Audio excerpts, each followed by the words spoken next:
அறம் நாடு பார்வையாளர்களுக்கு வணக்கம். இன்று நம்மோடு இணைந்திருக்கும் சிறப்பு விருந்தினர் அரசியல் விமர்சகர் கிருஷ்ணவேல் அவர்கள். வணக்கம்ண்ணா. வணக்கம். வணக்கம் சுபாஷ். நாடே எதிர்பார்த்து கொண்டிருந்த தேர்தல் முடிவுகள் நம்ம லைவாக பார்த்துட்டு இருக்கோம். மிகுந்த எதிர்பார்ப்போடு இருந்தோம் தான் நம்ம சொல்லணும். காங்கிரஸ் எப்படியாவது வெற்றி பெறும் தான் தேர்தலுக்கு பிறகான கருத்து கணிப்புகளும் வெளிவந்தது. ராஜஸ்தான்லேயும் மத்திய பிரதேசத்துலேயும் கடுமையான போட்டி இருக்குன்றது எல்லாருக்குமே தெரிந்து தான் இருந்தது. இப்போ சத்தீஸ்கர்லேயும் பின்னிலை அடைந்திருக்காங்க. தெலுங்கானாவில் மட்டும் யாருமே எதிர்பார்க்காத வெற்றி அங்கே இருக்குது. அடுத்து வருகின்ற நாடாளுமன்ற தேர்தலுக்கான ஒரு குவாலிஃபயர் அல்லது ஒரு நம்பிக்கையூட்டக்கூடிய தேர்தலாக தான் இது இருந்தது. ஒரு டெஸ்ட்டுன்னு கூட சொல்லலாம், ஒரு எக்ஸாம் மாதிரி தான் நாடே பார்த்துட்டு இருந்தது. இந்த முடிவுகள் இப்படியாக மாறினதை எப்படி பார்க்குறீங்க?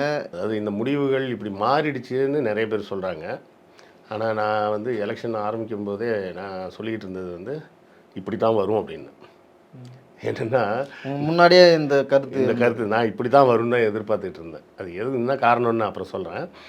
இன்னொன்று நீங்கள் சொன்னீங்க, இந்த கருத்து கணிப்புன்னு சொல்கிறீங்களே, இதை மாதிரி ஒரு பித்தலாட்டம் உலகத்துலேயே எதுவுமே கிடையாது.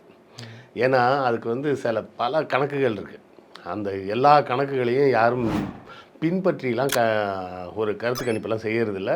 நம்ம லயோலா கல்லூரியில் தமிழ்நாடு சட்டமன்ற தேர்தல் நடக்கும்போதெல்லாம் அவங்க அந்த ஒரு கருத்து கணிப்பை எடுப்பாங்க. கிட்டத்தட்ட ஒரு 80% அவங்க சொல்கிறது சரியாக இருக்கும்.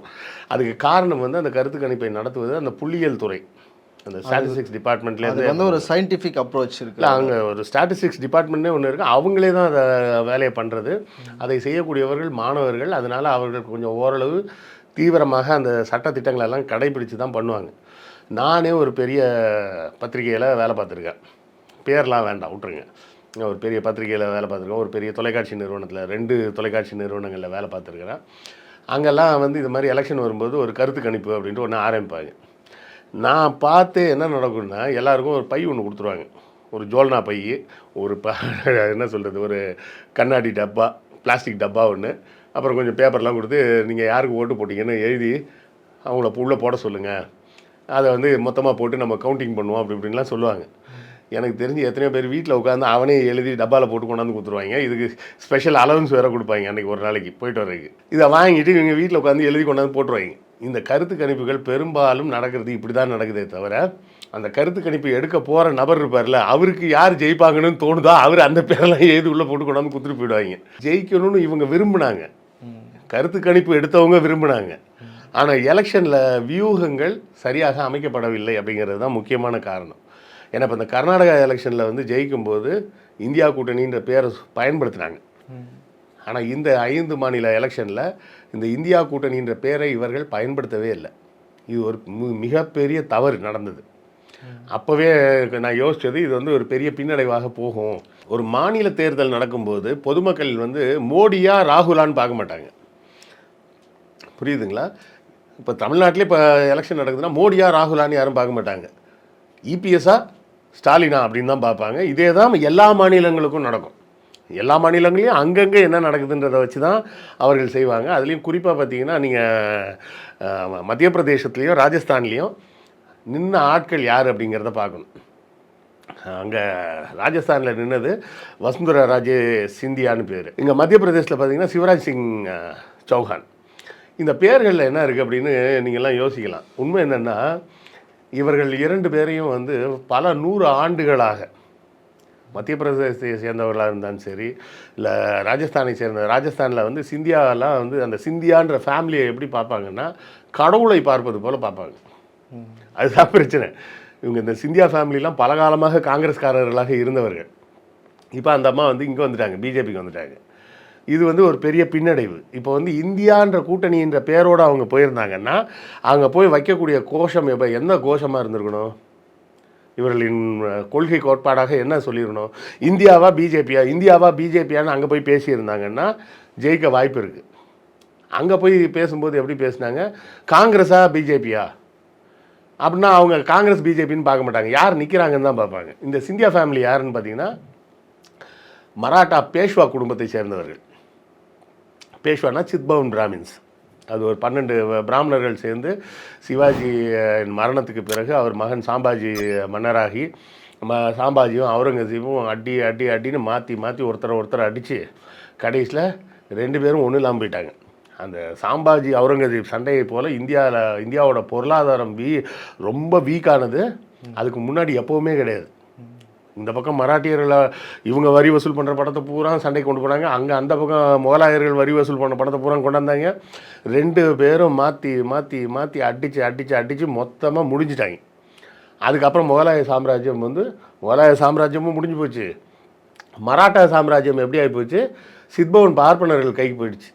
அவங்க தான் வந்து கடைசியில் நான் பூனே எந்து, பாம்பே உந்து, குவாலியர் நீ எடுத்துக்கோ, பரோடாவை நீ எடுத்துக்கோன்னு ஆளாளுக்கு ஒரு இடத்த பங்கு போட்டுக்கிட்டாங்க. பங்கு போட்டால் அவர்களே வந்துட்டாங்க. அந்த மாதிரி வந்த ஃபேமிலியில் ஒரு ஃபேமிலியில் தான் இந்த சிந்தியா. பல நூற்றாண்டுகளுக்கு முன்பு இது நடந்திருக்கு. இப்போ இதுக்கும் இப்போது நடக்கிற தேர்தலையும் ஒப்பிட்டு இல்லை, அவங்கள வந்து இவங்க எப்படி பார்ப்பாங்க, அந்த நாட்டு மக்கள், அந்த ஏரியாவில் இருக்க மக்கள் எப்படி பார்ப்பாங்க? தன்னுடைய ராஜாவுக்கு துரோகம் பண்ணோட. ஆமாம், ராஜ விசுவாசங்க. இந்த வசுந்தரா ராஜே சிந்தியா இருக்காங்களே, அவங்க காங்கிரஸில் இருக்கணும், பிஜேபியில் இருக்கணும்னு அவசியம் இல்லை. அவங்க தனியாக நின்னாலும் ஜெயிப்பாங்க. தன்னுடைய ராஜாவிற்கு தோல்வியை கொடுக்கக்கூடாதுன்னு நினச்சிட்டாங்க. ராஜ விசுவாசம்னு ஒன்று இருக்குல்ல, இது வந்து பரம்பரையாக சொல்லிக் கொடுக்கப்படுறதுங்க. அவங்கெல்லாம் சிந்தியா ஃபேமிலிலாம் யார் தெரியுமா? எப்படிப்பட்டவங்க தெரியுமா? அவங்கெல்லாம் எப்பேற்பட்ட பரம்பரை தெரியுமா? இப்போ ராஜாஜி இங்கே கொண்டாந்து சொன்னோம்னா ஆரம்பத்தில் எப்படி வச்சுருந்தாங்க, ராஜாஜி பிம்பத்தை நம்ம திராவிட இயக்கம் தான் உடைச்சது. உடைக்கலைன்னா தமிழ்நாட்டில் ராஜாஜி ஒரு ஆளை தவிர வேறு யாருக்கும் அறிவே கிடையாதுன்ற மாதிரி தானே யோசிச்சுட்டு இருந்தாங்க. அதை ரீசெண்டாக சங்கர் படம் வர திருப்பியும் சொல்ல ட்ரை பண்ணாங்களே, நீ சிஎம்மாக வந்தனா ராஜாஜி மாதிரி ஒரு சிஎம்மாக வருவேன், எதுக்கு வந்து இருக்கிற ஸ்கூலெல்லாம் மூடுறதுக்கா அப்படின்னு நம்ம கேள்வி கேட்டோம் பதிலுக்கு. ஏன்னா இங்கே பகுத்தறிவு வந்துருச்சு, நம்ம கேட்குறோம். அங்கே இன்னும் அந்த பழைய புத்தியிலே உட்காந்துருக்காங்க. சிந்தியானா அவங்க ராஜ குடும்பம், அவங்க வந்து சித்பவன் பார்ப்பன குடும்பம், சிவாஜியை ஏமாத்தின குடும்பம். அதுவே அங்கே இருக்க மக்களுக்கு தெரியாது. அவர்களுக்கு தெரிஞ்சதெல்லாம் என்ன, அவங்க அரச குடும்பம். அரசர் வந்து எப்படி தோற்று போகலாம்? ஒரு அரசர் வந்து இன்னொரு அரசர்கிட்ட தோத்தாலே ஒத்துக்க முடியாது, தன்னுடைய மக்கள்கிட்டே எப்படி தோக்க முடியும்? இப்போ இந்த விஷயத்தில் பாஜக சிறப்பாக செயல்பட்டதுன்னு எடுத்துக்கலாமா, அல்லது காங்கிரஸ் வந்து தவறு செஞ்சிருச்சு? காங்கிரஸ் தவறு செஞ்சதுன்னு சொல்கிறத விட இந்தியா கூட்டணியே தப்பு செஞ்சிருச்சு. மத்திய பிரதேசத்தில் தோத்ததுக்கு காரணமும் அதுதான். அவர் பேர் என்னங்க, சிவராஜ் சிங் சௌஹான். சௌஹான்னா என்ன பேர் உங்களுக்கு ஞாபகம் வருது? பிருத்திவிராஜ் சௌஹான். இன்றைக்கும் வட இந்தியாவில் ரொம்ப ஃபேமஸான ஸ்கூட்ரு எது தெரியுங்களா? சேத்தக். அந்த ஸ்கூட்டருக்கு பேர் வந்து சேத்தக். சேத்தக் என்ன யாரோட பேர்? பிருத்திவிராஜ் சௌஹானோட குதிரையோட பேருங்க. அவன் ஸ்கூட்டரை லான்ச் பண்ணும்போதே என்ன பண்ணுறான், அந்த பிராண்டுக்கு வந்து சேத்தக் அப்படின்னு பேர் வைக்கிறான். நம்ம ஊரில் அதை சொல்ல தெரியாமல் சொல்லுவாங்க பஜாஜ் சடக் அப்படிம்பாங்க. அது சடக் கிடையாது, அது பஜாஜ் சேத்தக். அது சேத்தக்ன்றது பிருத்திவிராஜ் சௌஹானோட குதிரை பேர். ஒரு ராஜாவினுடைய குதிரையே ஓட்டுற மாதிரி இருக்கும் உங்களுக்கு. ஆமாம், பிருத்திவிராஜ் சௌஹானோட குதிரையை நான் ஓட்டிட்டு போகிறேன்ற ஒரு ஃபீல் கிடைக்கும்ல உங்களுக்கு. இங்கே சும்மா இருக்கிறவனே என்ன சொல்லிட்டு இருக்கா, ராஜராஜ சோழன் எங்கள் சாதிக்காரன்னு சொல்கிறான்ல. ராஜராஜ சோழனுக்கு எந்த சாதின்னு ராஜராஜனுக்கே தெரியாது, ஆனாலும் இங்கே எல்லா சாதிக்காரன்னு சொல்கிறான்ல, அவர் எங்கள் சாதிக்காரன், அதில் உடையார்னு பேர் வருது, தேவர்னு வருது அப்படின்னு ஆளாளுக்கு ஒரு ஆராய்ச்சி பண்ணுறாங்கல்ல.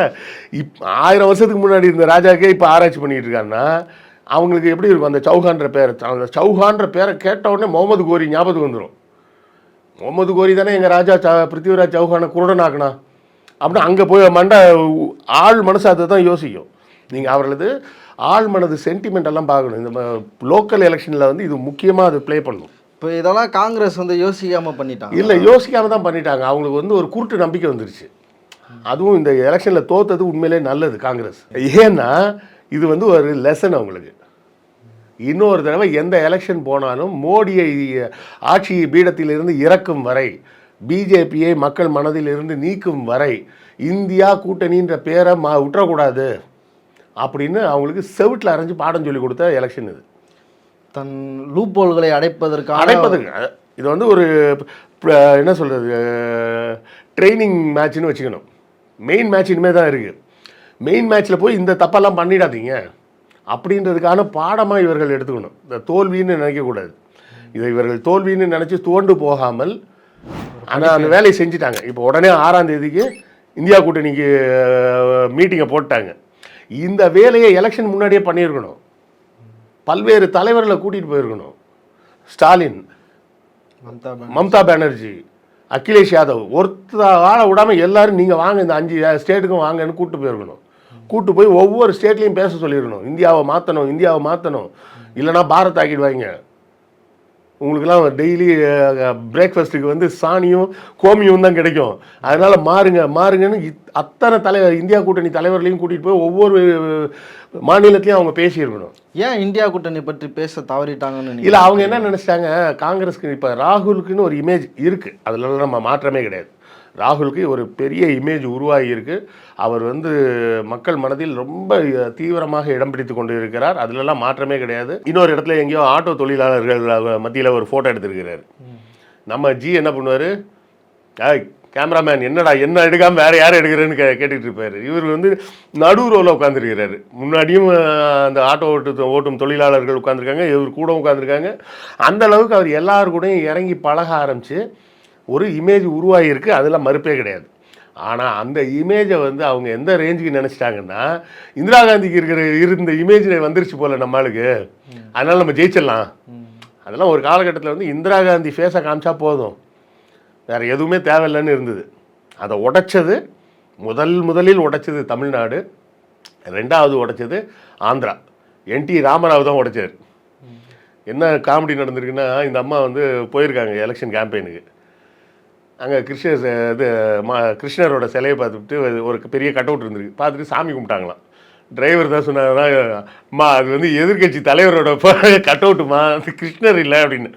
ஓ அப்படியா, அப்போ இந்த எலெக்ஷன் நமக்கு டவுட்டு தான் போல இருக்குது அப்படின்னு அப்போவே சொன்னாங்களாம். பிஜேபி சொல்கிறது என்ன சொல்லுதுன்னா, காங்கிரஸ் முக்து பாரத், முக்துனா முக்தி அடைஞ்ச, காங்கிரஸ் முக்தி அடைஞ்ச பாரதம் வேண்டும், அதாவது காங்கிரஸே இருக்கக்கூடாது, முடிச்சிடணும் காங்கிரஸை அப்படின்னு, காங்கிரஸ் முக்து பாரத் அப்படின்னு சொல்லி தான் அவங்க வந்து கேம்பெயின். காங்கிரஸ் இல்லா இந்தியா, அதுதான் காங்கிரஸ் இல்லா இந்தியா. ஆமாம், அது இல்லா தமிழ்நாடு, அது மாதிரி அதே மாதிரி ஒரு கோஷம்.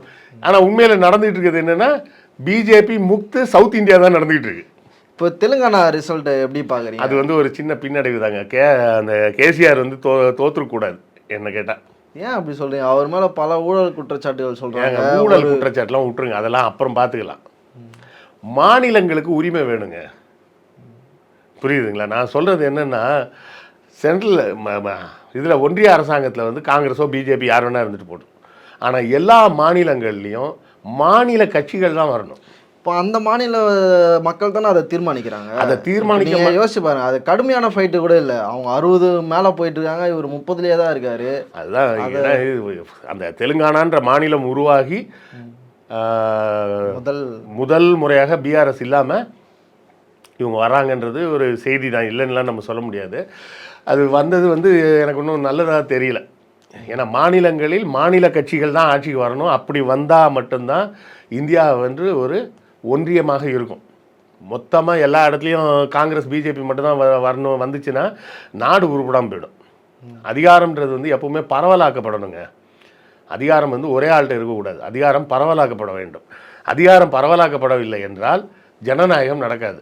ஜனநாயகம் இல்லைன்னா சர்வாதிகாரம் வந்துடும். இப்போ அவங்க தான் 10 வருடம் ஆட்சியில் இருந்திருக்காங்க. இப்போ மக்கள் மாற்றத்தை நோக்கி இல்லை, மாற்றத்துக்கு தெலுங்கானாவுக்கு பதிலாக இன்னொரு மாநில கட்சி வந்திருக்கணும். இன்னொரு மாநில கட்சி உருவாகி இருக்கணும். அது உருவாகலை. தெலுங்கானா ராஷ்ட்ரிய சமிதியை தவிர இன்னொரு மாநில கட்சி அங்கே உருவாகி இருந்திருந்தால் இந்த பிரச்சனை வந்திருக்காது. அதனால தான் பல இடங்களில் வந்து காங்கிரஸும் பிஜேபியும் மாற்றி வர்ற காரணமே என்னென்னா, அங்கே 2 வகையான மாநில கட்சிகள் இல்லை. இப்போ நம்மக்கிட்ட இருக்கிற மாதிரி திமுக இல்லை அதிமுக ஓட்டு போட்டால் நாங்கள் 2 பேருக்கு தான் போடுவோம், வேறு யாருக்கும் நாங்கள் போட மாட்டோம் அப்படின்னு ஒரு ஆப்ஷன் இருக்குது பார்த்தீங்களா. அந்த ஆப்ஷன் வந்து மற்ற மாநிலங்களில் இல்லை, பெரும்பாலும் இல்லை. அதனால தான் ஒரு மாநில கட்சி இல்லைன்னா தேசிய கட்சி, மாநில கட்சி இல்லைன்னா தேசிய கட்சினே எப்பவுமே வண்டி ஓடிட்டு இருக்குது. அப்படி ஓடக்கூடாது. அப்படி போனால் அந்த மாநிலங்களின் நலனுக்கு கேடு தான் வரும். எல்லா மாநிலங்கள்லையும் 2 மாநில கட்சியாவது இருக்கணும் குறைஞ்சது. அது ஒன்றிய தேர்தல் வரும்போது அது தேசிய கட்சியாக இருந்துட்டு போட்டோம், தேவையில்லை. இந்த தேர்தலை அவர்கள் இந்தியாவின் தேர்தலாக பார்க்க மாட்டாங்க. இங்கே தப்பு வந்து காங்கிரஸ் பண்ண தப்பு என்னென்னா, இந்த தேர்தலை அவர்கள் இந்தியாவின் தேர்தல், இந்தியாவின் தலையெழுத்தை மாற்றக்கூடிய தேர்தலாக அவர்கள் முன்னிறுத்தியிருக்கணும். அதை விட்டுட்டு மாநில தேர்தலாகவே ஃபேஸ் பண்ணாங்க. மாநில தேர்தலாக ஃபேஸ் பண்ணது முதல் தப்பு. ஏன்னா இன்றைக்கி இருக்கிற சிச்சுவேஷனுக்கு எந்த ஒரு எலெக்ஷனையுமே காங்கிரஸ் வந்து மாநில எலெக்ஷனாக பார்க்கக்கூடாது. தான் வந்து இப்போ நம்ம தான் அண்ணன், நம்ம சொல்கிறது தான் எல்லா தம்பிங்களும் கேட்கணும் அப்படின்ற மனநிலையை மட்டும் மாறணும். அது வந்து இவர்களுக்கு கொடுக்கப்பட்ட பாடம் இது. இந்த தப்பை போய் மே மாதத்தில் பண்ணியிருந்தாங்கன்னு வச்சுக்கிங்களேன், 24 மேலே பண்ணிட்டாங்கன்னா அது இன்னும் கேவலமாக போயிடும். இந்த தப்பை மறுபடியும் காங்கிரஸ் செஞ்சதுன்னா அப்புறம் ஒன்றும் பண்ண முடியாது. இந்த எலெக்ஷன்லேயே அவர்கள் வந்து முன்னிறுத்தியிருக்க வேண்டிய அந்த கோட்பாடு என்னவா இருந்திருக்கணும்னா, இந்தியா கூட்டணி விசஸ் பிஜேபி, உங்கள் மாநிலம்லாம் பார்க்காதீங்க, பிஜேபி எந்த இடத்துலையும் வந்துடக்கூடாது, எந்த வடிவத்திலும் வந்துடக்கூடாது அப்படின்ற இதை கொண்டு போய் முன்னிறுத்தி இருந்தாங்கன்னா கண்டிப்பாக காங்கிரஸ் ஜெயிச்சிருக்கும். 5 கூட ஜெயிக்க வாய்ப்பு இருந்திருக்கும். ஏன்னா இதை மிசோரத்தை தான் நாளைக்கு தள்ளி வச்சுட்டாங்க. அது வந்து நம்ம கணக்கு லிஸ்ட்லேயே வராது. ஏன்னாங்க நம்மளை போன்றவர்களின் லிஸ்ட்லேயே வராது. ஏன்னா பிஜேபி போட்டியிலே கிடையாது. ஸோ அதை நம்ம கணக்கில் எடுக்க வேண்டாம். இந்த 4 மாநிலங்கள்லேயும் இவர்கள் சரியான முறையில் தங்களுடைய நிலைப்பாட்டை முன்னிறுத்தவில்லை. அந்த நிலைப்பாட்டை சரியாக முன்னிறுத்தி இருந்தாங்கன்னா அவர்கள் முன்னிறுத்த வேண்டிய வார்த்தை என்னவாக இருந்திருக்கணும்? India versus BJP. இது ராஜஸ்தான் எலெக்ஷனாக பார்க்காதீங்க, மத்திய பிரதேச எலெக்ஷனாக பார்க்காதீங்க, சத்தீஸ்கர் எலெக்ஷனாக பார்க்காதீங்க அப்படின்னு அவர்கள் முன்னிறுத்தியிருக்கணும். அதை செய்ய தவறிவிட்டார்கள். அதை செய்ய தவறிய குற்றத்துக்கான பனிஷ்மெண்ட் தான் இது.